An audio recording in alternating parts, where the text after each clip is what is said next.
Hey, we are here with Harley Thompson of Minister Fiend, another wonderful band out of San Antonio that Rachel Martinez has been hooking us up with. So I want to go ahead and just start out by giving her some mad props.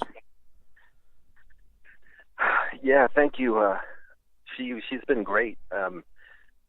Been calling us, and we've been working with her, and I look forward to meeting her. She has a true passion for music, and especially the heavier, the rock and roll stuff. Oh, She's a true passion for it.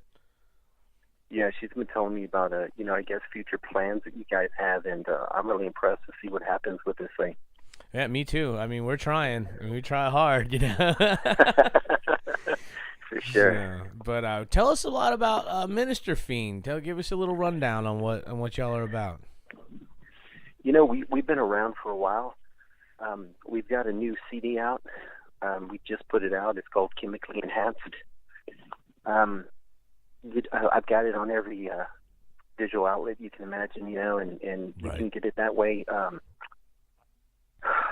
It's been a passion of mine, and we put this thing together, and I'm really proud of it. And we've been going strong this last year. We've hit a lot of good shows, and we plan on doing a little touring and trying to make this thing make it bigger than life, world Right. domination, that kind of thing. That's what it's all about, taking over the world in a monster truck, baby.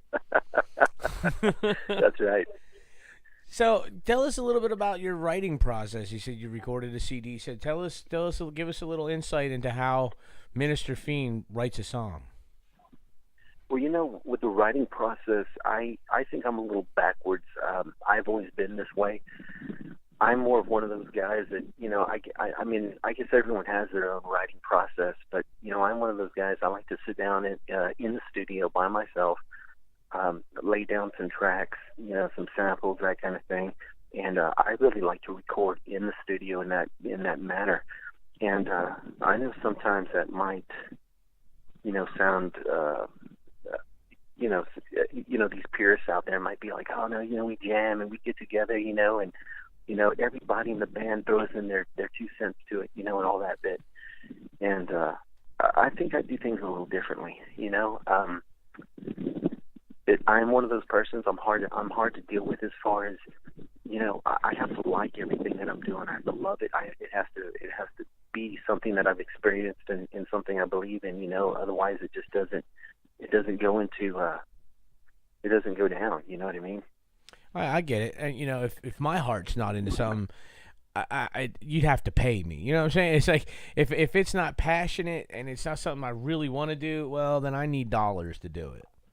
Oh yeah, yeah. Now don't get me wrong. I've got some really talented guys in the band, and we'll go through that, and I'll tell you the lineup and everything. But some songs are different. Somebody might, the drummer might come down with this beat, and I might be inspired off that. So, You know what they say though? They say what is that? they say that when your band is in trouble when the drummer says, "Hey, let's try one of my songs." Oh yeah, hell yeah. Well, I will do that, but I'll get a beat. I'll get an idea, or they'll throw out a riff, every now and then, that kind of bit. But for the most, I do enjoy just, total studio and just writing, which is kind of weird because, you have these songs and nobody knows the song, because it was all done in the studio, and we're kind of learning it as we go, even though, we played it in the studio, but, until you play it live, it Right. comes. Yeah. So now, are you you're the primary songwriter? You write the lyrics and all that stuff, or are you? Oh yeah. Okay. Yes, I am. So yeah, that is weird. I mean, I know here in Nashville that writing a record in the studio can get expensive. Have you run into that too? The recording is expensive. Studio time is expensive. All that stuff. Me personally, I've got some good friends of mine down here, and one of them is you're probably familiar with. It's a band called the Union Underground. Oh They yes, were pretty big a couple years ago. I was actually fortunate enough to become really good friends with Brian Scott, and he's got a studio down here, and I recorded this entire thing over there. And as far as studio, you talk about costs and things like that. It is expensive, but having a friend and knowing somebody like that really helped out. I couldn't have. It would have been a lot longer, dragged out process. Right. If I had, if I was paying regular studio rates, Well, plus, when you deal with somebody who knows what they're doing, it may be an expensive rate, but it's efficient and they know what they're doing, and you end up spending a lot less in the long run because you're not paying for a learning curve. Definitely. Working him with. I'm sorry. Was that a smoke break? No, that was my drink went down the wrong pipe break. Oh, okay. Yeah, I was gagging. Yeah, Brian's really helped us out on this thing. He's a great producer, and that's one of the deals with Minister Fiend in our history. We had come out and we had played a while, and we had a first CD that we put out, and we went hard on that. And we all had some personal issues in the band. It was one of those things where just everything hit at once with everybody. I know I saw an interview with y'all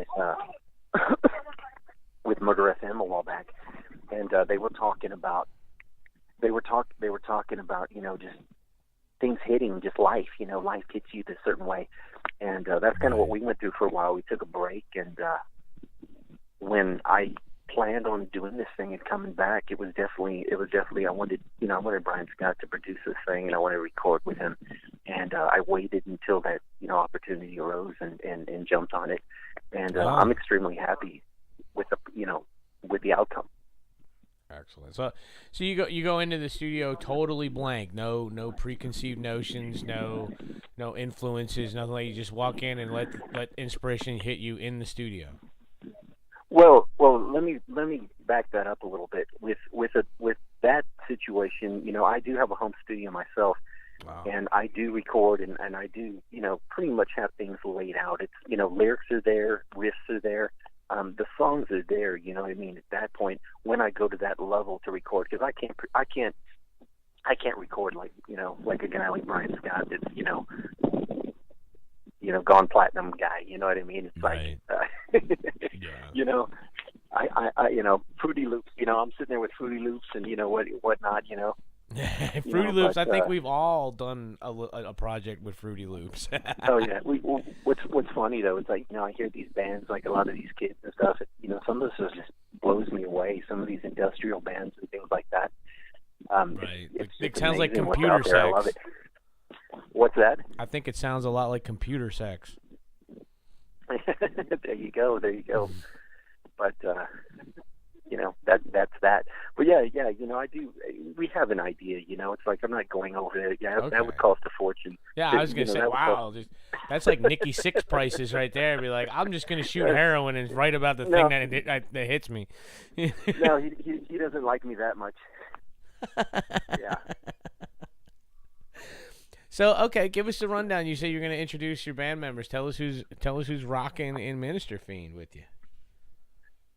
I've got in the band here. It's David Draven is a guitar player, and he's been with me for the longest. That's a guitar player's name right there, Draven. David Draven, yeah. Yeah. Is that his real name?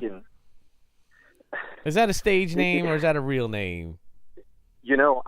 My name is completely real. These guys, that is not his last name. Okay, all right, cool. I was like, that is just. I'm not gonna lie to you. That's like Blake Stone. I've known this guy. I've known this guy for a few years, and I don't even know his last name. Well, but anyway, David Draven, Jonathan Darkchild, that's another one.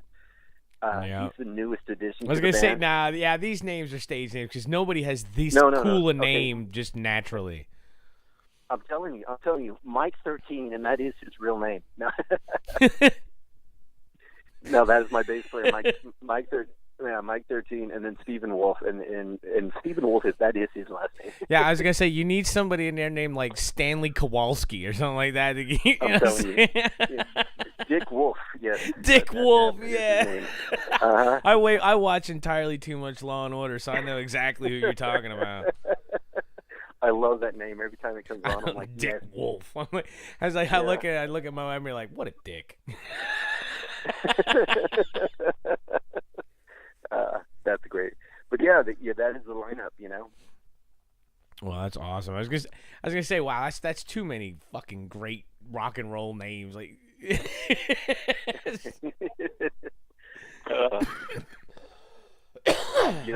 like an action hero named Blake Stone. Like, how did that happen? Well, my whole life I've gotten, well, Harley's not your real name, and I'm like, I always have to pull out my ID. I'm like, yeah, that's my name. Yeah. That's a normal. I know some other people named Harley. I mean, not personally friendly with them, but I know people around town named Harley, so I've heard that name before. Good. Maybe it's a Nashville thing, right? Maybe, I don't know. Yeah. There you go.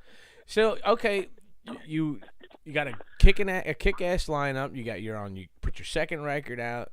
You're thinking about, you had a great last year. So what does 2017 hold for Minister Fiend?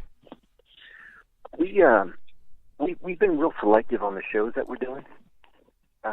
We've got a show coming up with John Five. It's that Manson's old guitar player, and he's got a little project that he comes out with, and of course, no pressure. You're playing with a guy like that, it's just like right. But we're doing a show with him right now. We just did some. Oh, by the way, I just want to I want to get this out there.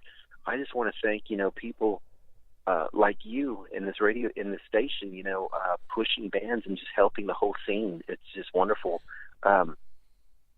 Rachel, people like that, it just makes this thing go, and that's how people find out about the band, and that's what keeps us alive. All the money that used to be in rock and roll is not there anymore. It's a lot of it's tied up in legalities and stuff like that. There are some benefits to living in Nashville and Music Row, and you get to hear like a lot of the industry stuff that otherwise you wouldn't. So right. A lot of like the last I heard, there's like $6 billion in assets in the music industry frozen right now. It's like. So there's a lot of stuff going on. So the money's not there. So it would either die, or those of us that are passionate about it. See, I have a long life of metal getting me through stuff. Like metal got me through basic training in the army. I mean, through divorces, through all kinds of stuff. I mean, when no one else was there, metal was there. So that's why I give back, because. That's right. If I wouldn't have had, if Slayer hadn't have been around, I would probably be in prison for murder. There you go. But I was luckily I had the opportunity and the means to get my frustration and aggravation out in other ways and become peaceful again. So that's why I do this. It was there for me, so I want to be there for somebody else. Yeah, and like you said, I kind of. I'm all over the place, but like you said, our plans, we just want to go strong. We're pushing the CD. We're trying to, get everybody turned on to Chemically Enhanced. We just did an interview with a magazine called Fireworks. It's a UK publication. They're in the States here too. It's, I guess, like the Barnes and Noble to carry them a few selected, throughout the States here. And might be able to very limited. Yeah, you can definitely order it, but I know they're very limited. I think that the stores have a couple copies each store or whatnot, but we're excited about that. And like you said, just pushing, coming out, and we're going to play some shows, and we do have some we do have some plans on doing some actual touring, but that's going to be, we got to really sit down on that, and the bands have to be right that we go out with. Obviously, we're not going to go out as some headlining act. We're going to jump on with another act. Right. And go out and do that whole bit. But those are the plans right now. We've got some video. We've got a guy that we're working with in Houston, Raspberry Studios, and we are going to do another music video. So we're excited about that, and this one's going to be over the top. So look for that one. That's awesome, because I've been telling a lot of bands here lately that, I get tons of submissions all the time, and sifting through them is like, I'm telling you, I've heard some of the most god awful shit. Oh my god! But so when you get one that's good, it's like, wow, amazing, So I'm thinking we should. I've been introduced to enough San Antonio bands now that I think we might try to start like the San Antonio Nashville gig swap There co-op. we go. There we go. Yeah. Because I mean, I've never been to San Antonio. I've never played there or anything like that. But I know what it's like here in Nashville, and there's not a whole lot of fans here. There's a lot of other musicians looking to learn. Like, oh, Right. I heard this band's great. Oh, well, class is in session. You know, you sit there and you play on your heart out on stage. You find like 5 or 6 people with their arms folded across their chest, watching every move you make. And then you come back and you see their band a couple years later, and they're like, "Damn, you're doing everything I did." So, does that happen a lot? Does that happen a lot in San Antonio? Well, I think it depends on. I think it depends on the venue and the time and depending on, if you're playing that show, which every band does this. Every now and then you'll get that show, and it's just every musician and their brother are there, and those are the guys Right. that. Right. To me, it's the musicians that, and no offense to other musicians out there, but I don't care.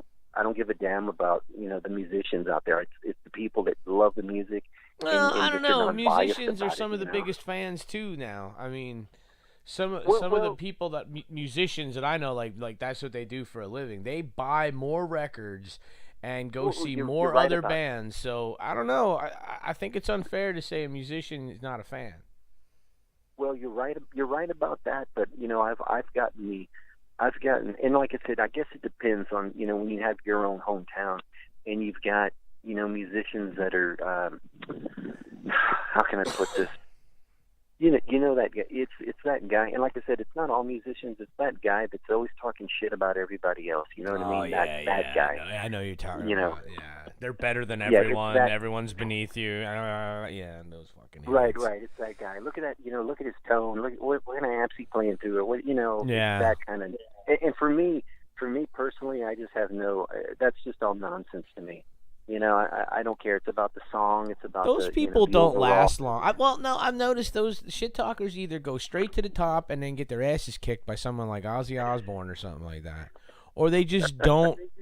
They don't last. I mean, the only time shit talking I think I've ever shit talked is when I had to deal with like a lippy sound guy. You know what I mean? He's like, "Well, you're doing sound check," and he's like, "Well, you need at least a $4,500 amp." It's like, hey, dickhead, when was the last time you got a fucking blowjob?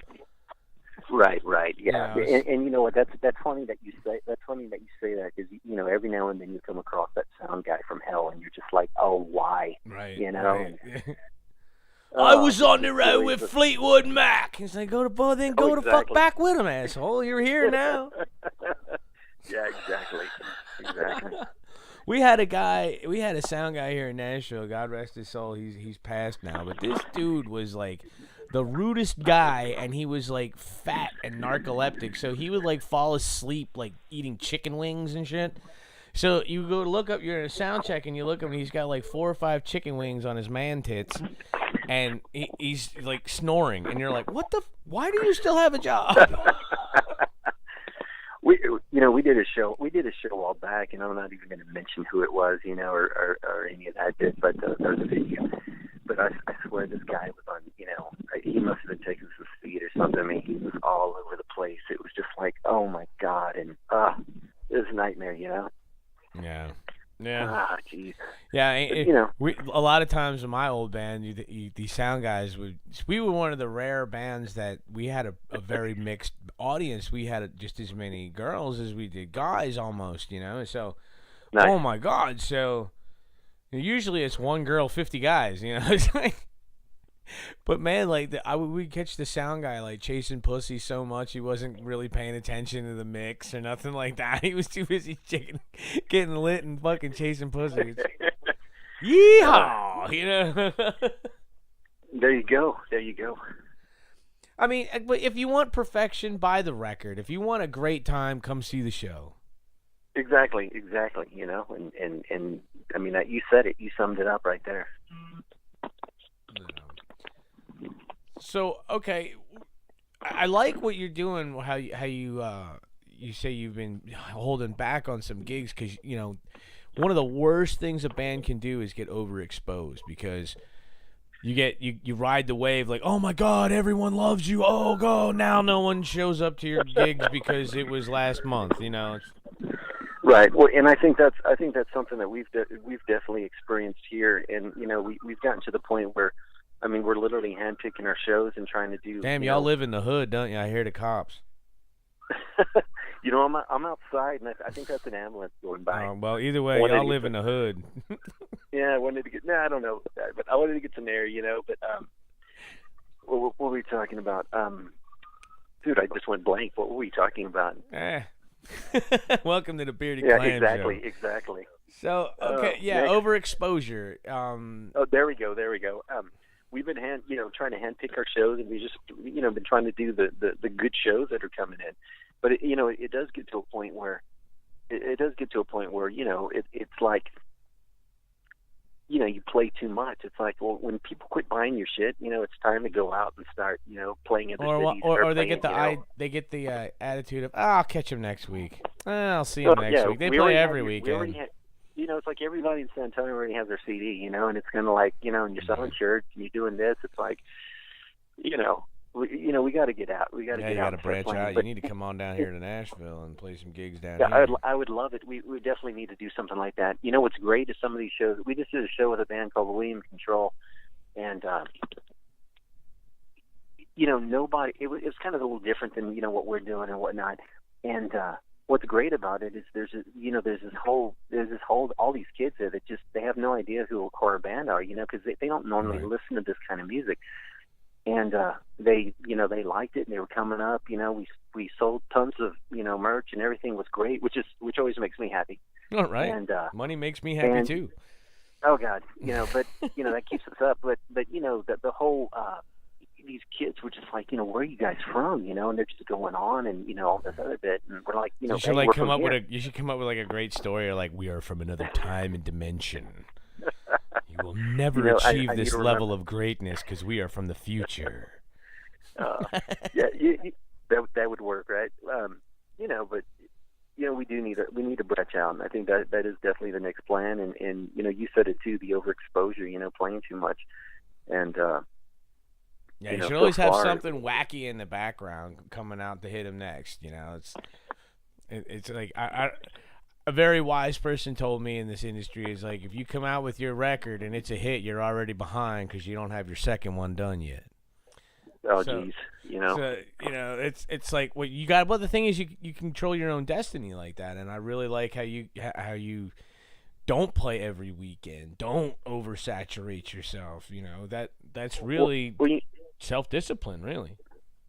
Well, we've just taken this completely indie approach, and we're just trying to push it and, do everything ourselves. And, I guess it will reach a point where, we need to make this decision to, go on with somebody, or try to make it, it's bigger than what it is. It's like the young bull says to the old bull, let's run down there and fuck a bunch of cows.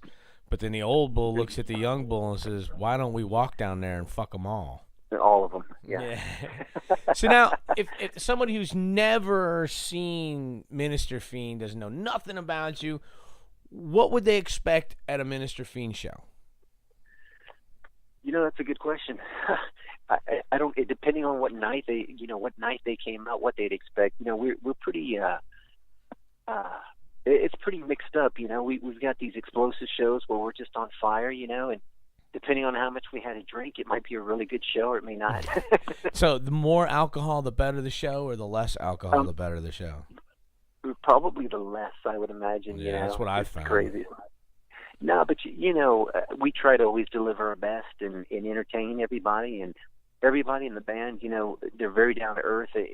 I've been told that more than I care to repeat. People coming up and just saying, you guys are so nice, and all this other bit, and I think that's the way more bands need to be. They need to get out there with their fans, play the show and then walk around amongst everybody and hang out and talk with everybody. And, I don't know. When I was a kid, growing up in the greater New York, Philadelphia, New Jersey area, when you came to a show, man, there was like this electricity. You didn't get to meet the band. You didn't hang out with the band. You were amazed if this when I saw that Evan Seinfeld from Biohazard was selling his own merch, I was like, "Holy shit. That's fucking cool," you know? There was something about access and exclusivity. It's like down here in Nashville, you go to a show, you're gonna sit at the bar with them, you talk to them, you know, and I get where you're coming from. That it is cool to do that, but so let me ask you this: do you and I want to hear your point on this.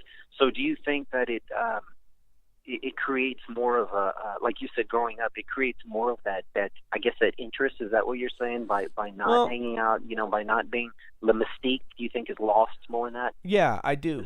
I think like Studio 54 needs to come back. Like, no, you can't come in. Well, what? Well, wait a minute. Why the fuck can't I come in? Because I said you can't come in. Oh, well, now I want to come in. Well, you can't come in. Let me tell you my thoughts on that, and I'm glad that you brought that up. I'm with you on that 100% because I can remember growing up, and you know, you don't see these bands, and it's like I remember we actually one of the early Minister Fiend shows we played with what's Merciful Fate. Oh wow! Isn't that King Diamond? Yeah, that's King Diamond's first band. Yeah, first band. Or anyway, they were doing a run, whatever. Everyone knows them from. Yeah. We were playing, and I was, you know, a kid, whatever. We go out there and he plays, and it's like, you know, nobody was there. No, you know, you don't see anybody. None of the bands, none of this and that. But of course, you know, look who we're talking about. You know, this God. You know what I mean? And he comes out and just, you know, and there was no hanging out or nothing, and people were just going crazy. You know, you have to pay to hang out with Slayer. You know what I'm saying? There's a VIP meet and greet package. You can't sell if what you give away. You know what I'm saying? It's the majesty of rock to me has been diminished because the internet. Everybody's got a camera. You can watch me take a shit if I want you to. You know. Well, that's exactly what I was going to say next. I 100% agree with you. The mystique. You know, now you've got bands, and I don't think it's more. You know, I don't personally. I think it's almost a necessity now for bands because of YouTube and because of things like that. There's no magic. It's like when you go to a show now, you know, like when we were kids, you would go to a show and you didn't know what to expect until you saw them. You didn't know what was going on. You don't know what they did, you know, in the town before yours because there wasn't that, you know, saturation of playing. You know what I mean? Yep. Now it's like you can go watch YouTube, watch your band, and you don't even have to go to the show almost because, you know what I mean? You know exactly what set they're going to use and, you know, what props and all that other good stuff. Yep. But you know, and they want $100 a piece they want $100 from everybody to go do it too. Yeah. But you know, on that aspect, and like I said, I 100% agree with you. But I think things are a little bit different, and I think, you know, bands have to do that. You know what I mean? And I think it does. You're right. I think it does lose that mystique. You know what I mean? The magic when you see the guys, you know, standing by their merch booth and, you know, doing that bit. You want a nightclub to get big again? Put the velvet rope out and don't let nobody in for like 6 weeks. Let like 5 people in and that's it. People be like, "What the fuck?" There you go. You know, you create that demand. You know, but. When I figure out how to do it, you know, I'll let you know. But you know, that's the hard part. Yeah, I know. We're in the trenches. We're in the trenches get, right now. You know, it's the fine line, and you got to figure it out for yourself. Like you can't be overexposed to people who don't know you, right? But exactly, you get big in your own town, but there's people in my town that's never heard of you. You know what I'm saying? So you got to find that line of. Where is the right level of exposure? And I believe that has to do, you know, individually with each band. So we're gonna have to wrap this up. What I gotta get, you gotta tell everybody where they can find Minister Fiend, and then I'm gonna get a bumper from you. And that has nothing to do with cocaine. I was like, all right, let me. How are we gonna do this over the phone? Minister Fiend. You know what? We got ministerfiend.com. We've got our Facebook, obviously, and ministerfiend.com is just going to be the best way to see what's going on and to get merch and all that other bit. So that's going to give me an excuse to have to go in there and update it now. Okay, so all right, now here we go. Hey, this is wait. Harley Thompson from Minister Fiend, and you're listening to the Bearded Clam Show on metalheadradio.com. Real quick, let me just tell you. Also, go to the iTunes. Sorry. You know, yeah, we gotta push the iTunes. iTunes, yes. You know, iTunes and get that. You know, Spotify, all that good stuff. YouTube, check out our videos, all that other good stuff. Yeah, And they definitely need you to get their music out because they desperately need to get out of San Antonio. Definitely. And this is Harley Thompson with Minister Fiend, and you're listening to the Bearded Clam Show on metalheadradio.com.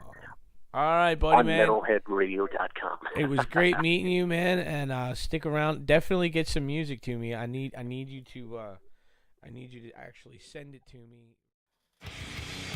This is DJ Nova telling you to tune in to the Bearded Clam Show Friday nights at 8 on metalheadradio.com. Come jam out with your clam out.